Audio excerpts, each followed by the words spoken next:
فرماتے میری اماں بوڑھی تھیں تو ان کا معدہ کمزور ہو گیا تھا، تو میں اٹھا کے پخانہ پیشاب کرتا تھا تو کئی دفعہ میرے اوپر کر دیتی تھی۔ یہ حضرت ابن جوزی علیہ رحمہ نے اس کو لکھا ہے۔ فرماتے ہیں میرے دل میں خیال آتا تھا کہ میں بڑا خدمت گزار ہوں اپنی ماں کا۔ ایک دن میں حضرت عمر کے پاس بیٹھا تھا ان کے دور خلافت میں، تو ایک شخص آ گیا۔ اس شخص نے آ کر کے کہا کہ حضرت عمر سے حضور ایک مسئلہ پوچھنا ہے۔ فرمایا پوچھو۔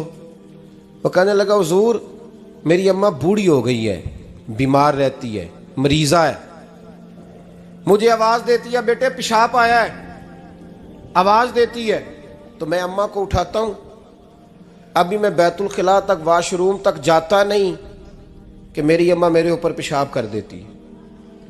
حضرت عمر سے کہنے لگا حضور بچپن میں اماں پہ پیشاب کرتا تھا، اب اماں میرے اوپر کر دیتی ہے تو حق ادا ہو گیا نا۔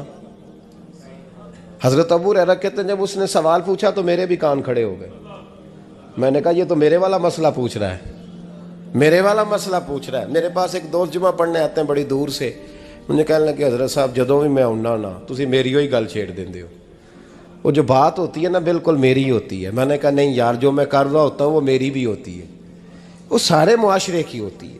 ہمیں لگتا ہے کہ میری ہو رہی ہے، حالانکہ وہ بات ہماری سب کی مشترکہ ہوتی ہے۔ سن لیں اور یاد رکھ لیں۔ حضرت ابو ہریرہ فرماتے ہیں میرے کان کھڑے ہو گئے، میں نے کہا اس نے تو میری بات پوچھنی شروع کر دی۔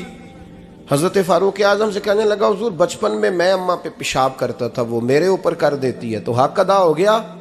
حضرت عمر کہنے لگے نہیں کوئی نہیں ہوا۔ اس نے کہا حضور مجھے سمجھائیں، وہ سارے کام جو میں اماں کے ساتھ کرتا تھا اماں میرے ساتھ کرتی ہے تو کیوں نہیں ہوا؟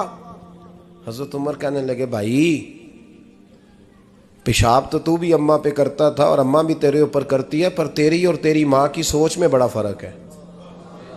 اس نے کہا حضور کس طرح؟ تو کیا جواب ہے سیدنا فاروق اعظم کا، لو کان نبی بعد لکان عمر ابن خطاب۔ کیا جواب ہے؟ حضرت عمر فرمانے لگے تیری اور تیری ماں کی سوچ میں بڑا فرق ہے۔ کہا حضور کس طرح؟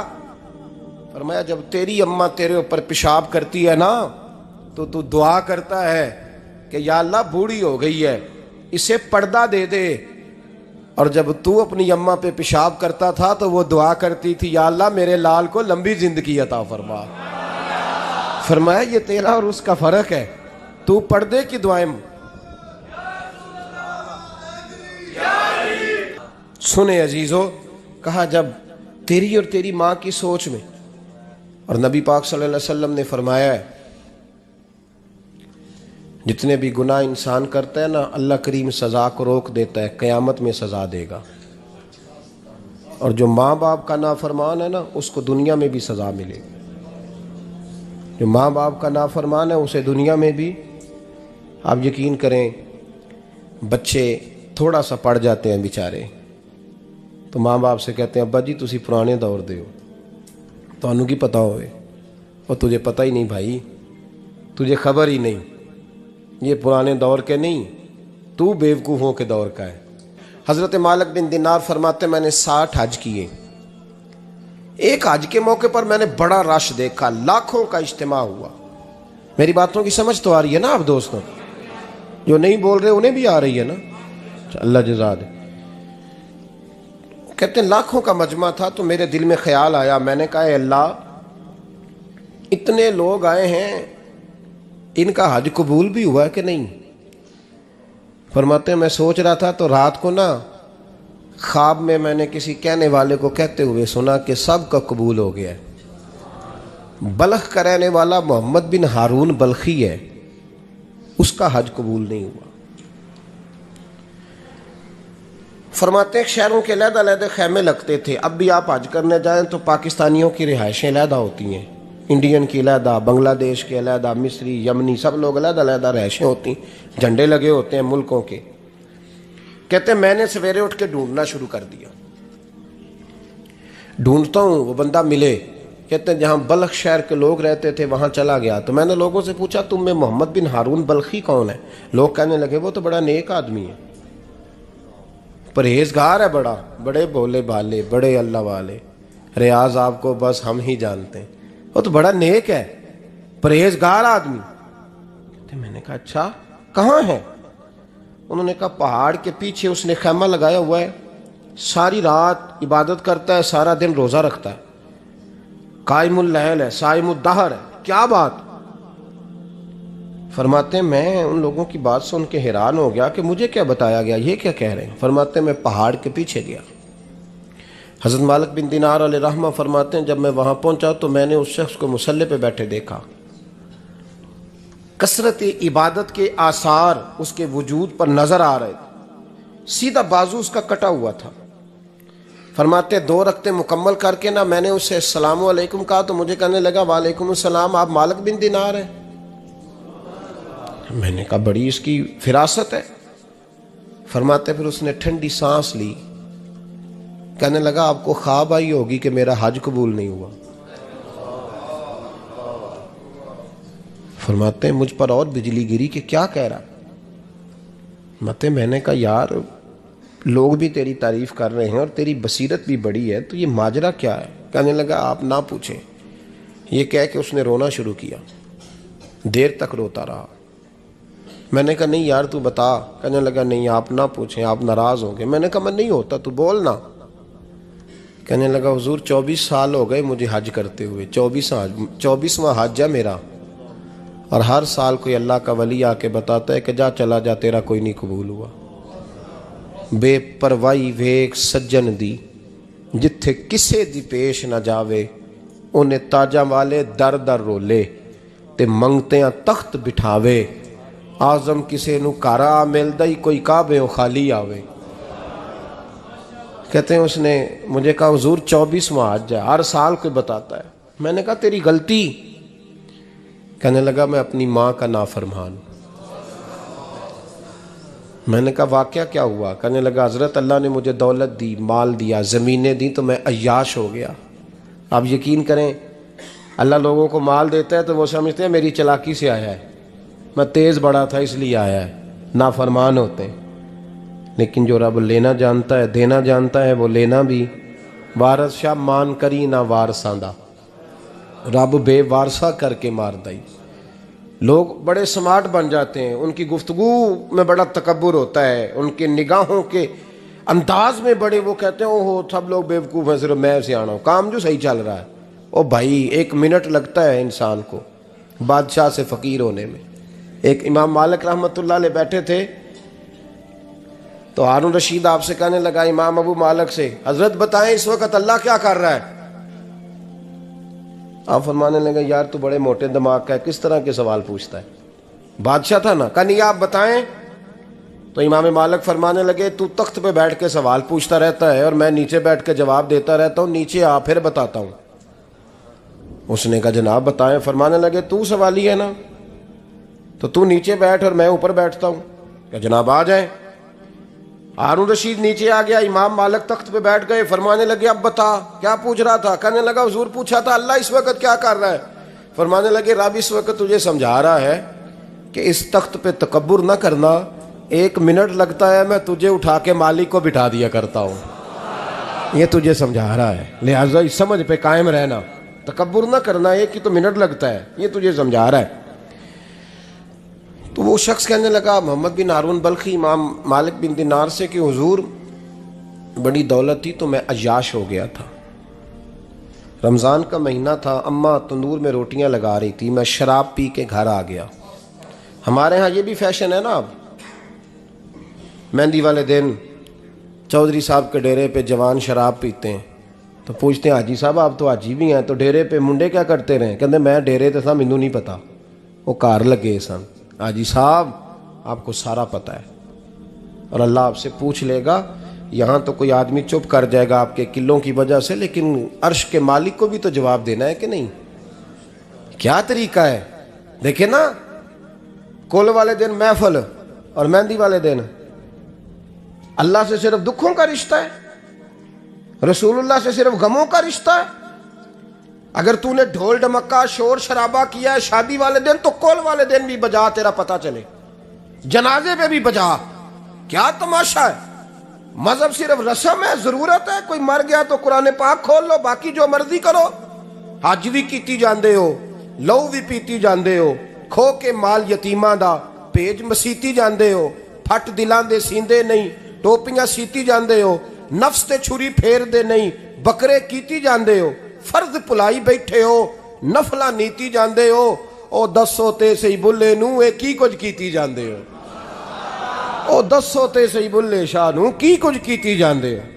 کوئی طریقہ ہے؟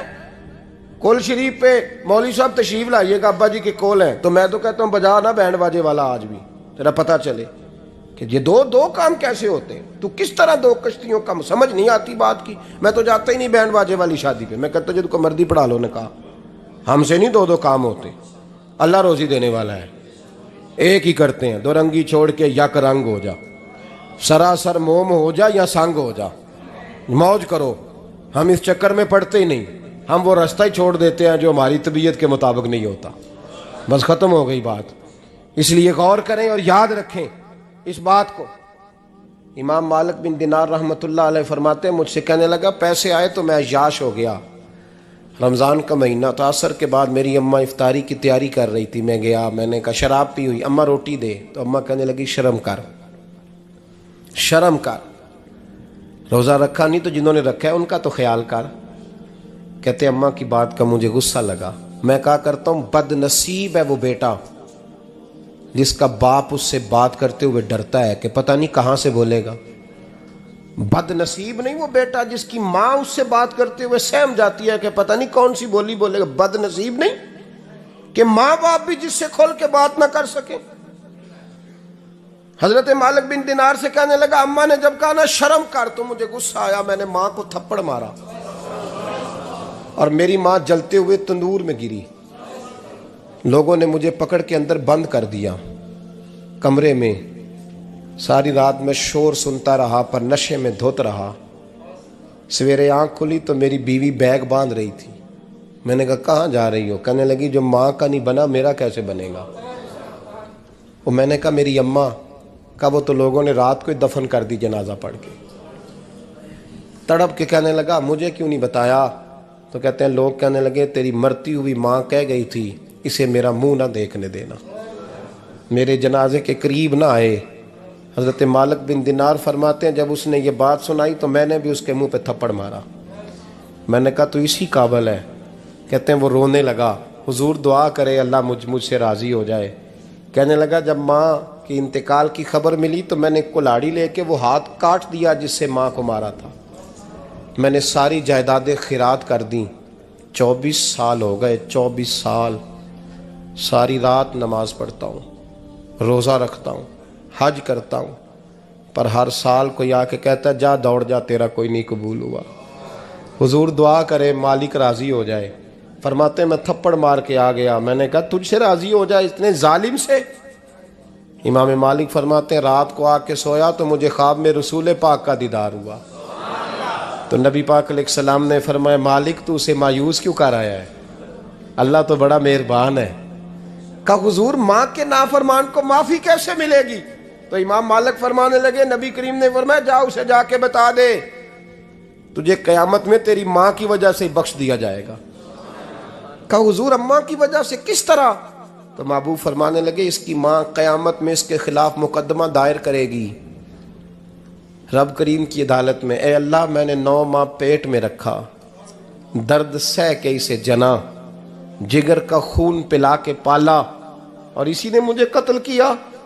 رب کریم اس کی ماں کا مقدمہ سن کے کہے گا اٹھاؤ اس کو دوزخ میں پھینکو، اس نے ماں جلائی تھی اسے بھی جلاؤ۔ محبوب فرمانے لگے جب پکڑ کر کے مالک اس کو محمد بن ہارون کو لوگ لے جائیں گے نا جہنم کی طرف، ابھی فرشتے گھسیٹیں گے ہی تو پلٹ کے پھر اماں کی طرف دیکھے گا اور دوسری دفعہ پھر گھسیٹیں گے تو پلٹ کے دیکھے گا اور تیسری دفعہ پھر پلٹ کے کہے گا اماں یہ مجھے جلانے لگے، اماں یہ جہنم میں پھینکنے لگے۔ میرے حبیب فرمانے لگے وہ جل کے مرنے والی ماں وہاں بھی بول پڑے گی، کہے گی یا اللہ چل میں نے معاف کیا تو بھی معاف کر دے، اے اللہ میں نے معاف کیا تو بھی معاف کر دے، اللہ تو معاف کر دے اسے، اللہ تو اس سے درگزر فرما، اسے معاف کر دے۔ میرے محبوب پاک علیہ السلام فرماتے ہیں رب کریم کہے گا اس نے تجھے جلایا، تو کہے گی اللہ یہ تو بیٹا تھا اس نے جلا دیا، میں ماں ہوں، میرے سامنے جلے تو میں کیسے برداشت کر سکتی ہوں؟ فرمایا اس نے جلا کے مارا تھا، پر اسی ماں کی وجہ سے رب کریم اسے جنت عطا فرمائے گا۔ پلٹا جا کے ماں کے پیروں میں بیٹھ، جا سویرے ان پڑھ باپ سے دعا کرایا کر، جا بالکل انگوٹھا چھاپ باپ سے صبح دعا کرایا کر، دیکھ رب کریم تیرے لیے رحمتوں کے دروازے کھول دے گا۔ عزیز دوستو، قرآن مجید نے کہا ہے وَبِالْوَالِدَيْنِ احسانا، اپنے والدین کے ساتھ احسان کرو، اپنے والدین کے ساتھ احسان والا نیکی والا رویہ اختیار کرو۔ اس آیہ مقدسہ پر بہت سارے لوگوں نے بہت کچھ کہا ہے، لیکن علامہ سید محمود آلوسی اندلسی رحمۃ اللہ علیہ نے فرمایا موبائل فون سائلنٹ کر دیں، اور یہ جو ویڈیو بناتے تھک جاتے ہیں دوست موبائل فون والے، یہ میرا خیال ہے ویڈیو والے بھائی سے ہی کوئی رابطہ شابطہ کر لیں تو تھکاوٹ نہیں ہوگی، بنی بنائی مل جائے گی۔ تصویریں اتنا زیادہ ضروری نہیں جتنی ہم نے ضرورت بنا لی ہے، بس ٹھیک ہے ضرورت کے تحت ٹھیک ہے، اتنا زیادہ اس پہ فوکس نہ کریں ورنہ اصل کام رہ جاتا ہے۔ ہم نے تو دل میں سجا رکھی ہے تصویر یار، بس ذرا گردن جھکائی دیکھ لی، تو اس لیے اتنا زیادہ اس کو ضروری نہ بنائیں، حد ہی ہو گئی ہے تصویروں والی۔ میں تو گزارش کرتا رہتا ہوں کہ اشتہار بھی بغیر فوٹو کے چھپے تو زیادہ اچھا لگتا ہے، اور میری یہ بھی رائے رہتی ہے کہ تھوڑا نام لکھا جائے، محمد اجمل قادری سے بھی لوگوں کو پتہ چل ہی جائے گا کون صاحب آ رہے ہیں۔ ہمارے اشتہار پہ کچھ ایسے القابات لکھے ہوتے ہیں جن کا عام آدمی کو ترجمہ بھی نہیں آتا ہوتا، تو ایسی چیزیں پرنٹ کرنے کی کیا ضرورت ہے؟ تھوڑے القابات کے ساتھ سادہ کام کریں، سادگی میں ہمیشہ حسن ہوتا ہے، اور جو سادگی ہوتی ہے وہ ملاوٹ سے پاک ہوتی ہے۔ اللہ تعالیٰ آپ کو بہترین، بس بیٹھ جائیں اپنی جگہ پہ بھائی، تشریف رکھیں سارے سنگی، اور میری طرف توجہ کریں، بچہ کوئی اٹھے تو اسے پیار سے بٹھا دیں۔ میں ذرا ٹھنڈی ٹھنڈی تقریر کرنے والا ہوں، تو چلو اثر کرے نہ کرے سن تو لے میری فریاد، نہیں ہے داد کا طالب یہ بندہ آزاد، اور سبحان اللہ بھی صرف آپ نے اللہ کی رضا کے لیے کہنی ہے، یہ بھی یاد رکھیں۔ کبھی کسی مولوی نعت خواں اور کسی کی توجہ کر کے سبحان اللہ نہ کہیں، ورنہ آپ کو ثواب نہیں ہوگا، صرف اللہ کی رضا کے لیے۔ اور میرے لیے یہ بھی کافی ہے کہ آپ چپ کر کے بھی سنیں تو مجھے اس کا بھی بڑا فائدہ ہے، سننا بہرحال آپ کے لیے بہتر ہے، اس پہ ضرور سنیں۔ میں چھوٹا آدمی ہوں لیکن کچھ باتوں سے بڑا پریشان ہو جاتا ہوں۔ جب لوگ کہتے ہیں نا جس کا ایمان ہے وہ پڑھے، تو جو بیچارہ ٹینشن میں بیٹھا ہے، سوچ کہیں اور چلی گئی ہے، وہ بے ایمان تو نہیں نا؟ تو کیوں اس قسم کے جملے ہم بولتے ہیں جن کی شریعت ہی ہمیں گنجائش نہیں دیتی، اجازت نہیں دیتی کہ جس کا ایمان ہے وہ ہاتھ کھڑا کر لے؟ تو جس نے تازہ بائی پاس کرایا دل کا، وہ ہاتھ کھڑا کرے گا تو مر جائے گا بیچارہ، اس کو حکم ہے کہ وہ نیچے رکھے۔ یہ جذبہ ہے، ضرور ہونا چاہیے، ہاتھ کھڑے دیے ہی اللہ رسول نے اپنے لیے ہیں تو ہونا ضرور چاہیے، لیکن اس کو اتنا فرض نہیں سمجھنا چاہیے۔ ماحول میں بہت زیادہ، اور ایک اور بڑا ایشو ہے ہماری محفلوں میں، وہ نوٹ پھینکنے کا ہے۔ کیا ضرورت ہے؟ نذرانے کا یہ سٹائل نہیں، نہ یہ کام کریں۔ میلاد کی محفل میں آ کے بھی غریب آدمی پریشان رہتا ہے، وہ کہندا میرے کو دتھی ہوندی تے میں بھی اگے بہندا، لہذا پیچھے بوو لوگ کے دتھی جو کوئی نہیں۔ اس لیے میلاد کی محفلوں میں بھی جو 50,000 روپیہ دیتا ہے اس کی صدارت ہوتی ہے، اس کا کوئی مطلب نہیں۔ یہ جو اسٹیج ہے نا جس پہ آپ لوگ ہمیں دیکھ رہے ہیں، تو میرے جیسے لوگ آ گئے ہیں تو خرابی ہوئی ہے، ورنہ تو یہ پیر میرے علی شاہ کا اسٹیج ہے، ورنہ جو محدث اعظم مولانا سردار احمد صاحب کا اسٹیج ہے۔ اس پہ تو جو جس کا دل آتا ہے وہ کہتا جا رہا ہے، کوئی پتہ ہی نہیں کوئی کیا بول رہا ہے اور کون کس کا کلام پڑھ رہا ہے، کوئی اس نے تحقیق نہیں کرائی کہ یہ پڑھنے والا تھا بھی کہ نہیں، کوئی پتہ ہی نہیں۔ بڑے بڑے شعراء، مولانا حسن رضا صاحب جیسے لوگ نعت لکھتے تھے تو پہلے چیک کراتے تھے کہ ٹھیک ہے کہ نہیں، اب پتہ ہی کوئی نہیں۔ یہ بڑا سنجیدہ اسٹیج ہے، یہ میاں شیر محمد شرک پوری کا اسٹیج ہے، یہ حضرت امیر ملت کا اسٹیج ہے میرے بھائی، یہ علامہ کاظمی کا اسٹیج ہے، اور یہ میرے اعلیٰ حضرت فاضل بریلوی کے ماننے والوں کا اسٹیج ہے۔ اس میں کوئی ایسی حرکت نہ کریں، اور کبھی بھی محفل کو کمرشل نہ بنائے۔ زندگی میں یاد رکھ لیں، اللہ رسول کی بارگاہ میں بھی جانا ہے، لوگ آ کے شکوہ کرتے ہیں فلانا مولوی پیسے مانگتا ہے، تو میں نے کہا وہ اس لیے مانگتا ہے کہ آپ دیتے ہیں۔ آپ مارکیٹ بند کر دیں تو بندے سارے صحیح ہو جائیں گے۔ یہ مانگنے والے کی غلطی نہیں، یہ ریٹ لگانے والوں کی غلطی ہے۔ جو چیز مارکیٹ میں بکے نہ وہ بننی بند ہو جاتی ہے۔ تو کیوں آپ لوگوں نے ایسے لوگ پرموٹ کیے جنہوں نے نعت بیچی 10,000 کی، تلاوت بیچی 10,000 کی، معاذ اللہ تقریر بیچی، کیوں ایسے لوگ پرموٹ کیے؟ کرو مدح اہل دول رضا، پڑے اس بلا میں میری بلا، میں گدا ہوں اپنے کریم کا اور میرا دین پارا نا نہیں۔ اور یہ یاد رکھ لو زندگی میں، اس کی کو تھوڑی اور کم کر دیں جی، اللہ آپ کو جزا دے، برکت دے۔ یہ بھی یاد رکھ لیں کہ گردن کو جھکا دیتا ہے خیرات کا پتھر، جہاں میں مانگنے والوں کے سر کبھی اونچے نہیں ہوتے، سر اسی کا اونچا ہوتا ہے جو دینے کا عادی ہوتا ہے۔ جو کشکول طلب دراز کر کے رکھتے ہیں ان کے بھی کبھی سر اونچے ہوئے ہیں۔ وہ کسی نے کہا تھا، مجھے بعض لوگ فون کرتے ہیں، کہتے ہیں صاحب آپ کا ریٹ، تو میں کہتا ہوں تہاڈے کو دیتا ہی نہیں جانا۔ تو کیوں آپ ایسی بات کرتے ہو بھائی؟ ہم بڑے قیمتی لوگ ہیں، کیوں ہمارا آپ ریٹ لگاتے ہو؟ یہ شعر سن لیں، یہ شعر آپ کو فائدہ دے گا، اگر یاد ہو گیا تو بڑا نفع دے گا۔ یہ آرزو کرم اور میں آپ سے کروں، یہ آرزو کرم اور میں آپ سے کروں، یہ بھیک اس کو دیجئے جس کا خدا نہ ہو۔ تو جس کو بے حساب مل رہا ہو اس کو کیا ضرورت ہے ہاتھ پھیلانے کی؟ یہ بھیک اس کو دیجئے جس کا، ایک طرف نعرہ لگتا ہے کون دیتا ہے دینے کو، دوجے پاس آندے نے دیا جے 20,000، اور ظالمہ ان پہ آندہ سے نبی پاک کو لینے نے۔ نذرانہ کوئی تحفہ دے تو لینا سنت ہے، لیکن یہ جو سٹائل ہے نا کہ طے کرنا، اور پہلے ماڑے بندے دی پہنچتے محفل بھی کوئی نہیں رہ گئی، وہ بھی آندہ کمیٹی نکلے گی تو جلسہ کران گے، ایڈا مہنگا جلسہ، اس کی پہنچ میں تو محفل بھی کوئی نہیں۔ غریب آدمی تو اب ترس گیا ہے نعت سننے کو بھی، اس لیے کہ اس کا بھی ریٹ ہے۔ باز آئیں اس چیز سے۔ ہمارا اعلیٰ حضرت فاضل بریلوی رحمۃ اللہ علیہ تیل لینے چلے گئے دکان پہ، دکاندار کو بوتل دی تیل والی، بھر کے دے دو۔ اس نے بھر کے دی تو اعلیٰ حضرت نے فرمایا کتنے پیسے؟ اس نے کہا جی ویسے تو 5 آنے کی ہے، آپ ہمارے عالم دین ہیں، آپ 3 آنے دے دیں۔ اعلیٰ حضرت نے پورے 5 دیے، فرمایا تو پورے رکھ، میں احمد رضا ہوں، میں اپنا علم 2 آنے کا نہیں بیچا کرتا، تو نے میرا 2 آنے ریٹ لگایا ہے، آپ عالم ہیں تو 2 چھوڑ دیں۔ اس لیے سنجیدگی پیدا کریں یار، کوئی ضروری نہیں، کوئی سنتا ہے تو ٹھیک ہے، نہیں سنتا تب بھی ٹھیک ہے۔ جن کی پڑھ رہے ہو وہ تو سن رہے ہیں کہ نہیں؟ یہ کافی نہیں کہ جن کی پڑھ رہے ہو وہ سن رہے ہیں۔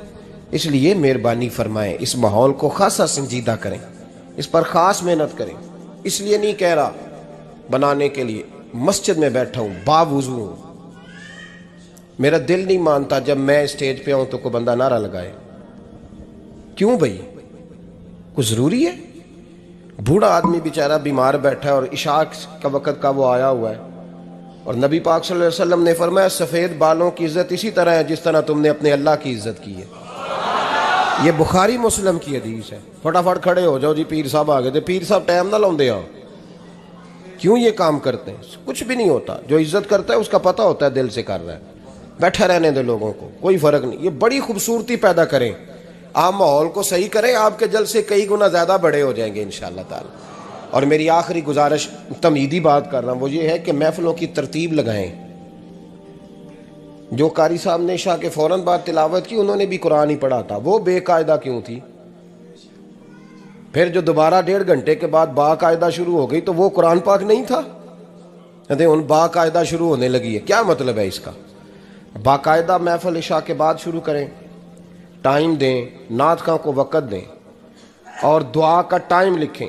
آپ میرے پاس کبھی آئیں، ہزاروں کا جلسہ ہوتا ہے ہمارا، لیکن ہم 1.5 گھنٹے سے زیادہ محفل کرنا مناسب ہی نہیں سمجھتے، اس لیے کہ اگر فجر سویرے تنگ ہو جائے تو ساری رات جلسے کا مقصد کیا ہوا؟ اور مختصر بات کریں گے، خیر الکلام ما قل و دل، تو وہ بڑی بہترین رہے گی۔ سنجیدگی لائیں، تاکہ جس آدمی نے سویرے کام پہ جانا ہے وہ 10 کے آوے کہ میں چلا 8 بجے محفل شروع ہونی ہے، تو لو 9:45 میں تھوڑے کول ہوواں گا انشاءاللہ، تاکہ باقی کا کام بھی کر لیں۔ یہ ماحول، یہ میں گزارشات کر رہا ہوں، اپیل کر رہا ہوں۔ چلے اللہ کرے میں بے عمل آدمی ہوں، میری زبان سے نکلی بات کسی پہ اثر کر جائے۔ یہ آپ سنجیدگی پیدا کر کے دیکھیں، انشاءاللہ یہ رش زیادہ ہو جائے گا آپ کے پاس، اور برکت ہوگی اس بات کی۔ وبالوالدین احسانا، والدین کے ساتھ احسان کرو۔ علامہ سید محمود آلوسی اندلسی رحمۃ اللہ علیہ صاحب تفسیر روح المعانی فرماتے ہیں، آپ فرماتے ہیں اللہ کریم نے کہا والدین کے ساتھ احسان کرو، اس کا ترجمہ کیا ہے؟ آپ فرماتے ہیں اس کا مطلب یہ ہے کہ جتنی کوئی بندہ نیکی کرے اگر اس کے مطابق نیکی کر دی جائے تو وہ بدلہ ہوتی ہے، اور اگر تھوڑی بڑھا کے کی جائے تو وہ احسان ہوتی ہے۔ فرمایا رب کریم فرماتے ہیں اس طرح کرو، ذرا سوچ لو بچپن سے لے کر آخر تک جہاں تک تم موجود ہو تمہارے ماں باپ نے تمہارے ساتھ کیا کیا ہے، اگر اس سے بڑھا کے کرو گے تو اس کا مطلب ہے تم نے احسان کیا ہے۔ ماں باپ جو ہوتے ہیں نا، ٹھنڈی چھاؤں، میٹھی زندگی۔ ماں ان پڑھ بھی ہو نا تو کم از کم یونیورسٹی ہوتی ہے، اور باپ اگر بالکل انگوٹھا چھاپ بھی ہو نا، تو کسی کالج میں مدرسے میں ادارے میں نہ پڑھا ہو، تو بیٹے کے حق میں جن چیزوں کی ضرورت ہوتی ہے وہ ساری اللہ باپ کو عطا کر کے بھیجتا ہے۔ ماں باپ کو نا کچھ علم لدنی اللہ دیتا ہے کہ بچوں کے لیے کیسے آگے بڑھنا ہے۔ ماں باپ ایک حسن ہے معاشرے کا۔ رب تبارک و تعالیٰ کی دیکھیں نا، اللہ اکبر، دنیا میں کسی کی محبت جانچنی ہو نا تو محبت کی تمثیل دی جاتی ہے۔ وَتِلْكَ الْأَمْثَالُ نَضْرِبُهَا لِلنَّاسِ، اللہ لوگوں کے سمجھنے کے لیے مثالیں بیان فرماتا ہے۔ اللہ تبارک و تعالیٰ نے جب اپنا آپ سمجھانا چاہا نا، توجہ ہے میری بات پر، جب مالک نے اپنا آپ سمجھانا چاہا تو میرے رب نے ماں باپ کی مثال بیان فرمائی، رب ارحمہما کما ربیانی صغیرا، یا اللہ ان دونوں پہ رحم فرما۔ اور یہ لفظ رب یہاں دو معنی میں آیا ہے، علماء بیٹھے، رب کا معنی ہوتا ہے تدریجن پالنا، کہ یا اللہ ان دونوں پہ رحم فرما جنہوں نے مجھے رب بن کے پالا۔ یعنی مطلب کیا، یہاں ربوبیت کا معنی پالنے کے معنی میں، تدریجن پالنا۔ میرے نبی پاک صلی اللہ علیہ وسلم نے فرمایا اللہ تم سے 70 ماؤں سے زیادہ محبت فرماتا ہے۔ یہ امام سیوطی نے در منصور میں روایت لکھی ہے۔ اچھا بھائی، اللہ نے بھی مثال ماں کی بیان فرمائی، فرمایا گھر جا کے اپنی اماں کو دیکھ لو، اماں تم سے کتنا پیار کرتی ہے، بس اس پیار کو تولنا شروع کر تو 70 ماؤں سے بھی زیادہ رب تم سے محبت فرمانے والا ہے۔ ماں کے سینے میں نا، دیکھیں نا، ایک بچی ہوتی ہے BA، وہ اس نے کر لیا، اس کی اماں روز کہتی ہے بیٹے سویرے اٹھا کر، ساس کے پاس جائے گی تو وہ کہے گی کہ اس کی اماں نے سویرے اٹھنا سکھایا ہی نہیں، اور بیٹی کہتی ہے اماں جدو جاواں گی ویکھی جائے گی۔ اچھا اس کی شادی ہو گئی، اس کی ساس نے آہستہ آہستہ شکوے شروع کر دیے، خامن سے کہنے لگی تو اس کو اٹھاتا ہی نہیں سویرے، وہ بھی کہتا ہے کمرے میں جا کے اماں شکوہ کرتی ہے تو اٹھتی نہیں، اور بچی لاڈلی تھی، وہ نہیں تھی اٹھتی ٹائم پہ۔ زندگی کے 22 سال 23 سال وہ سویرے نہیں اٹھی، وقت پہ نہیں اٹھی، مثال دے رہا ہوں۔ پھر اسی بیٹی کو اللہ نے ایک بیٹا عطا کر دیا۔ صبح 100 آواز اس کی اماں دیتی تھی پر اس کی آنکھ نہیں کھلتی تھی، لیکن اسی بیٹی کا بیٹا سحری کے وقت ہلکا سا روتا ہے، ساری دنیا سوئی ہے پر اماں اس کی فٹافٹ جاگتی ہے، فٹافٹ جاگتی ہے۔ ایک آدمی تھا تو اس کی بیوی انتقال کر گئی، اس نے طلاق دے دی، 10-11 سال کا اس کا بیٹا تھا، اس نے دوسری شادی کر لی۔ ایک دن اپنے بیٹے سے کہنے لگا بیٹے وہ سگی اماں ٹھیک تھی یا یہ والی ٹھیک ہے؟ تو بیٹا کہنے لگا ابا جی یہ ٹھیک ہے، وہ سگی امی جھوٹ بڑے بولتی تھی، سگی امی جھوٹ بڑے بولتی تھی، جھوٹی تھی، یہ سچی ہے۔ اس نے کہا بے وقوف تیری ماں جھوٹی تھی؟ اس نے کہا ابا بڑی۔ کہا کس طرح؟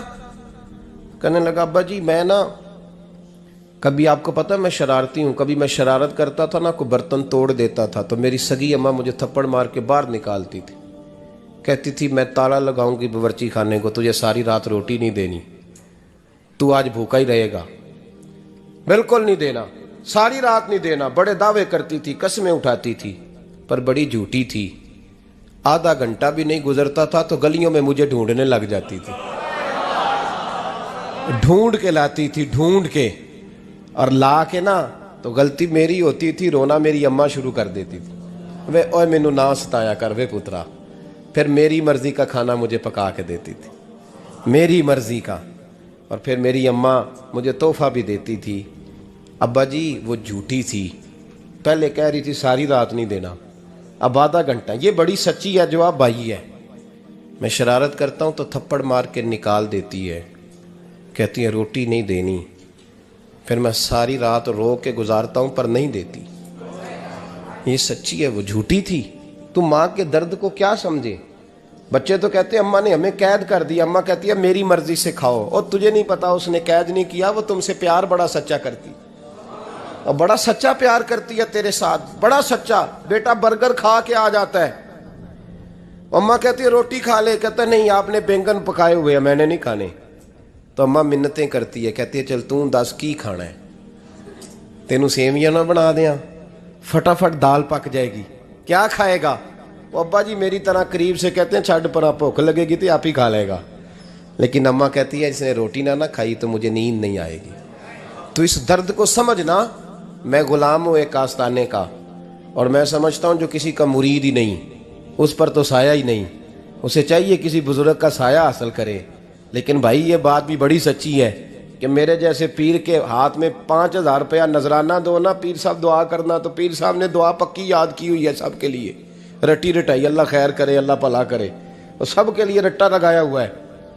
اور اماں کو بیٹا ویسے ہی کہہ جائے, ویسے ہی اماں میں انٹرویو دینے جا رہا ہوں ذرا دعا کرنا, وہ بیبیاں منگا کے دعائے تنجینہ پڑھانا شروع کر دیتی ہے, اور ساری رات مصلے پہ بیٹھی. اس درد کو سمجھنا. اور بھائی بڑا ویل ڈریس بیٹا ہوتا ہے, ویل ڈریس نوجوان, وہ 18,000 کا جوڑا پہنتا ہے, 7,000 کا جوتا خریدتا ہے, وہ قیمتی قسم کی گھڑی استعمال کرتا ہے. لیکن اسی بچے کے جب اپنے بچے ہوتے ہیں نا تو بی بی کو کہتا ہے یہ لے 10,000 روپیہ, بچوں کے کپڑے خرید لے, میرے صحیح ہیں ابھی کل ہی تو خریدے تھے. اور باپ, اور تو سمجھا ہی نہیں یار, 30 سال باپ نے جوانی ساری سعودی عرب کو دے دی, لیکن تیرا خیال رکھا. میں ایسے لوگوں کو جانتا ہوں جنہوں نے 30 سال پردیس میں کمبل نہیں بدلا, اور جہاں گئے تھے تو ایک کمبل خریدا تھا پھر بدلا نہیں. تو ماں باپ کے بارے میں, اور یہاں بچے حساب کرتے پھرتے ہیں, بھائی تو پچھلے مہینے بھی 5,000 دیتا سی, تسی پیسے نہ کر دے کی ہو, ماں باپ سے حساب کرتا ہے تو. ترمذی شریف کے لفظ ہیں, ایک صحابی نے آ کے عرض کی یا رسول اللہ پیسے وراثت کے نہیں, میرے ابا جی نے نہیں دیے مجھے, اور میں نے خود محنت کر کے کمائے, اب میرا ابا مجھ سے پیسے مانگتا ہے تو کیا کروں, اور میرے ہیں میں نے کمائے ہیں, ابا جی نے نہیں دیے, وراثت نہیں, حصہ نہیں ملا. حضور میرا ابا مانگتا ہے تو میرے لیے حکم کیا ہے. تو نبی پاک نے فرمایا کیا کہا تم نے, پیسے تیرے ہیں؟ کہا حضور ہاں. تو فرمایا ابا کس کا ہے؟ کہا یا رسول اللہ میرا. تو فرمایا اگر تو اپنے والد کا ہے تو تیری ہر شے تیرے والد کی ہے, تو بھی تیرے والد کا ہے تو تیرا مال بھی تیرے.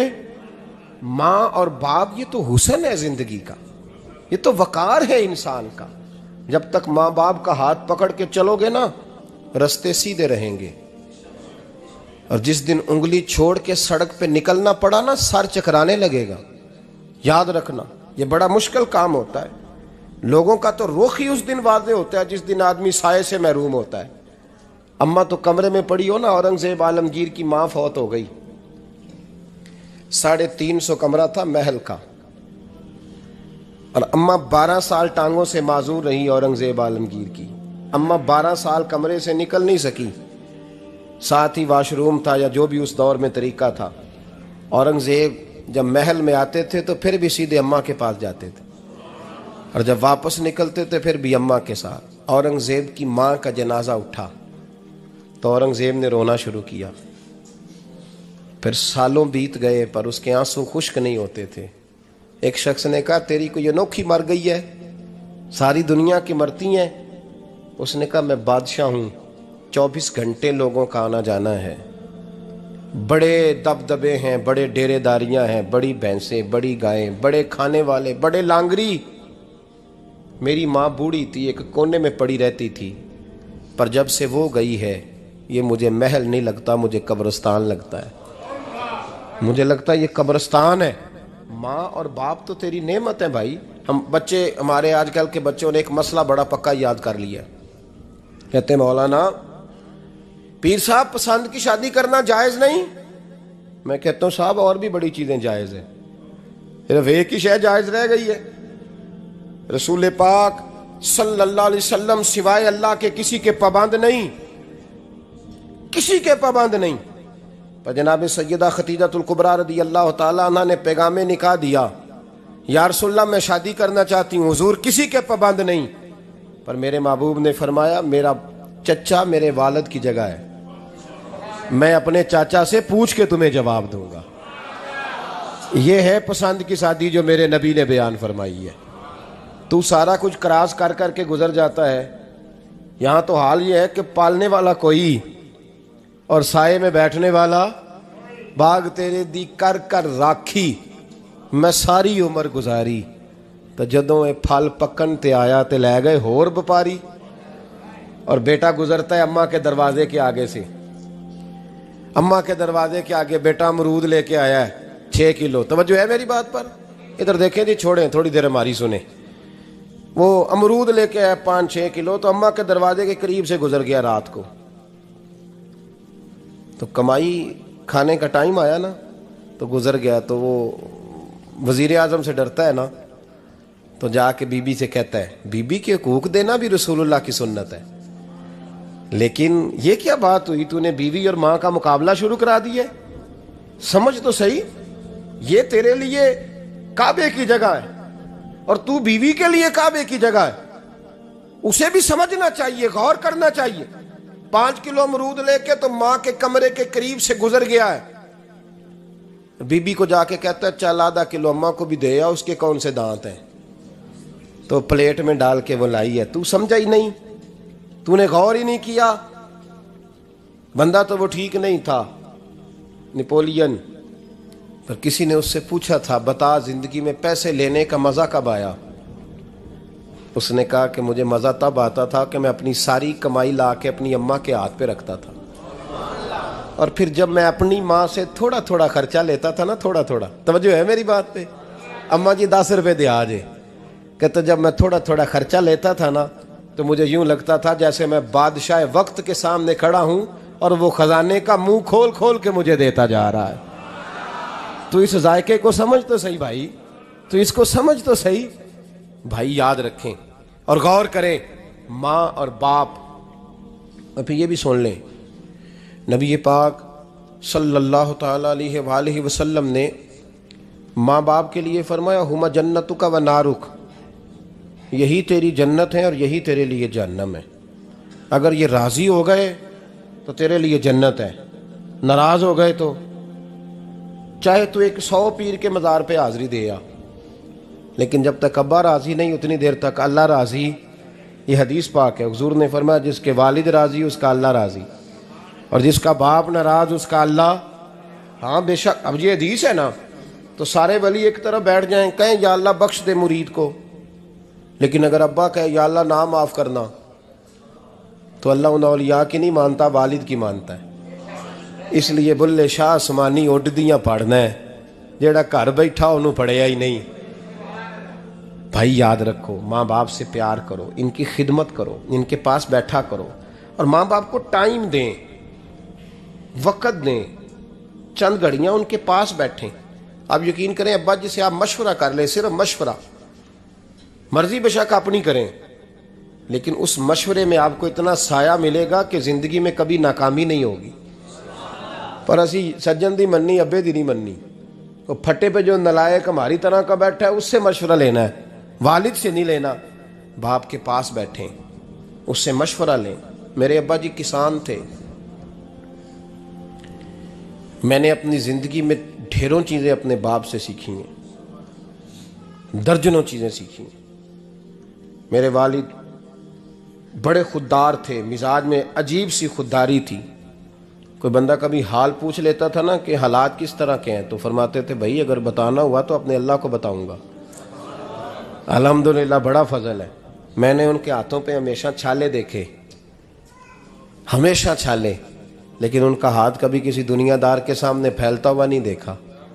لوگ مجھے کہتے ہیں آپ کس پیر صاحب کے صاحبزادے ہیں، تو میں کہتا ہوں میں اس پیر کا صاحبزادہ ہوں جس نے محنت کر کے حلال کی کمائی کھائی ساری زندگی۔ یہ لوگ پیر نہیں ہوتے، یہ مرشد نہیں ہوتے، اور میں نے درجنوں چیزیں سیکھی ان سے۔ تو سیکھنے تو بیٹھ، تجھے ہزاروں چیزیں ملیں گی۔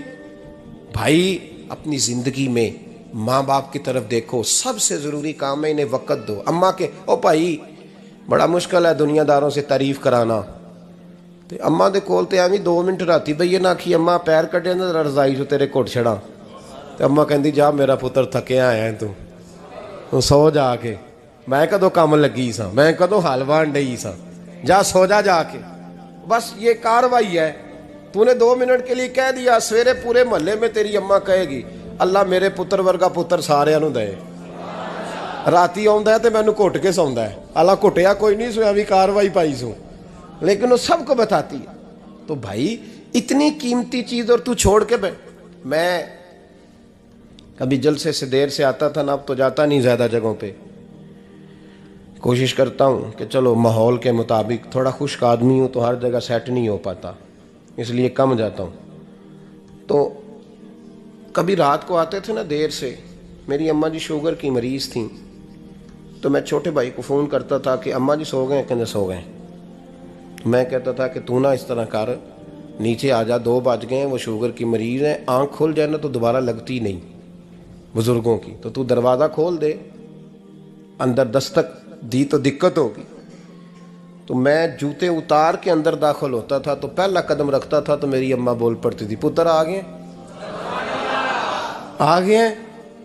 او بھائی تو اس درد کو سمجھنا، کوئی تجھے ملے گا، کوئی ملے گا تجھے ایسا؟ اب میں دور دراز بھی چلا جاتا ہوں، ان کی زندگی میں نہیں جا پایا، کہتے ہم نے نہیں جانا، گھر میں رہنا ہے، اس کیف کو سمجھ لے، اس دولت کے قریب ہو جا۔ اللہم صلی علی سیدنا و مولانا محمد، اللہم صلی علی سیدنا و مولانا محمد۔ اللہ کے شیر ہے در کرار پر درود، اللہ کے شیر ہے در کرار پر درود، اللہ کے شیر ہے در کرار پر درود، حضرت حسن حسین کے کردار پر درود، اللہم صلی علی سیدنا و مولانا محمد، وعلی سیدنا علی و سیدتنا فاطمہ و سیدتنا زینب و سیدنا حسن و سیدنا حسین، وعلی آلہ و صحبہ و بارک وسلم۔ زینب کی بارگاہ میں، زینب کی بارگاہ میں، زینب کی بارگاہ میں، زینب کی بارگاہ میں سلام نیاز ہے، زینب کی بارگاہ میں سلام نیاز ہے، جو مرتضیٰ کی لاڈلی زہرا کا ناز ہے، اللہم صلی علی سیدنا و مولانا محمد، وعلی سیدنا علی و سیدتنا فاطمہ و سیدتنا زینب و سیدنا حسن و سیدنا حسین، زینب کی بارگاہ میں سلام نیاز ہے، زینب کی بارگاہ میں سلام نیاز ہے، زینب کی بارگاہ میں سلام نیاز ہے، زینب کی بارگاہ میں سلام نیاز ہے، جو مرتضیٰ کی لاڈلی زہرا کا ناز ہے اللہم صلی علی سیدنا و مولانا محمد اللہم صلی علی سیدنا و مولانا